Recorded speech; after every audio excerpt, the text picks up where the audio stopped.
আসসালামু আলাইকুম। দর্শক, ঈদের দিনে সৌদি বাদশাহ সরাসরি স্বাধীন ফিলিস্তিনি রাষ্ট্র গঠন এবং একই সঙ্গে অবিলম্বে গাজায় ত্রাণ তৎপরতা চালানোর জন্য গাজায় সব ধরনের হামলা বন্ধের জোরালো আহ্বান জানিয়েছেন, কঠোর হুঁশিয়ারি উচ্চারণ করেছেন। আজকে পবিত্র ঈদুল ফিতর উপলক্ষে বা ঈদ উপলক্ষে সৌদি বাদশাহ জাতির উদ্দেশ্যে ভাষণে ফিলিস্তিনি জনগণের অধিকারের ব্যাপারে তার পূর্ণ সমর্থনের কথা ব্যক্ত করেছেন।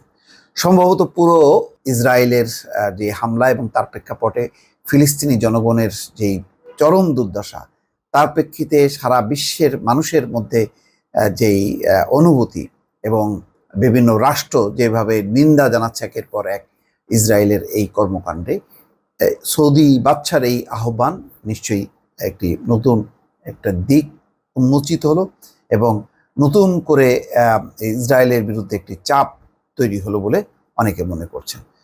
খবরে বলা হচ্ছে, অবরুদ্ধ গাজা উপত্যকায় সহিংসতা বন্ধের আহ্বান জানিয়েছেন সৌদি বাদশাহ সালমান বিন আব্দুল আজিজ আল সৌদ। পবিত্র ঈদুল ফিতর উপলক্ষে দেওয়া এক ভাষণে তিনি এই আহ্বান জানান। এর আগে দর্শক আরেকটি খবর ছিল যে এরদোয়ান সালমানের সঙ্গে অর্থাৎ সৌদি প্রিন্সের সঙ্গে আলোচনা করেছেন এবং সেখানেও কিন্তু ইসরায়েলের ব্যাপারে কঠোর মনোভাব ব্যক্ত করেছেন এবং অবিলম্বে গাজায় যে ত্রাণ তৎপরতা চালানোর বিষয়ে কোনো রকম যাতে বাধা বিঘ্ন সৃষ্টি করা না হয় সেই ব্যাপারে তারা ঐকমত্য পোষণ করেছেন। গত বছরের 7ই অক্টোবর অবরুদ্ধ গাজা উপত্যকা থেকে ইসরায়েল অভিমুখে হাজার হাজার রকেট ছড়ে মুক্তিকামী ফিলিস্তিনিদের সংগঠন হামাস। এতে ইসরায়েলে 1400 জন নিহত হয়। এরপরেই বছরের পর বছর ধরে গাজায় চলা সামরিক পদক্ষেপ জোরালো করে ইসরায়েলি বাহিনী এবং গত 6 মাস ধরে যেই হামলা তারা চালিয়েছে তাতে 33,000-এর বেশি ফিলিস্তিনি নিহত হয়েছে, আহত হয়েছে 72,000-এরও বেশি।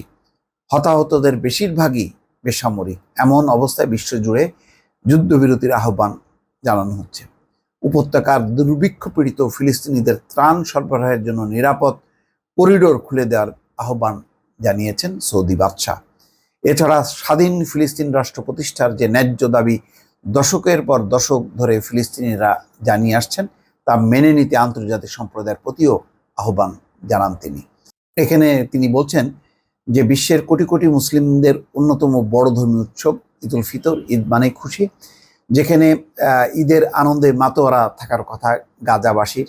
তারা নতুন জামা কাপড় পরবে, খুশি ভাগাভাগি করবে, ঈদের নামাজ পড়বে।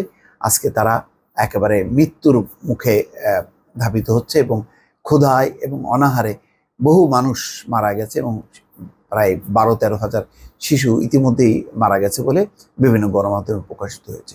ফলে এই পরিস্থিতি দ্রুত পরিবর্তনের জন্য সৌদি বাদশাহ খুব কঠোরভাবে একটি আহ্বান জানিয়েছেন। নিশ্চয়ই তার এই আহ্বান মধ্যপ্রাচ্য এবং মুসলিম দেশগুলোর মধ্যে আরও ঐক্যের সূচনা হবে এবং ইসরায়েলের উপর চাপ সৃষ্টি হবে বলে আন্তর্জাতিক বিশ্লেষকরা মনে করছেন। দর্শক, ভালো থাকবেন। আল্লাহ হাফেজ।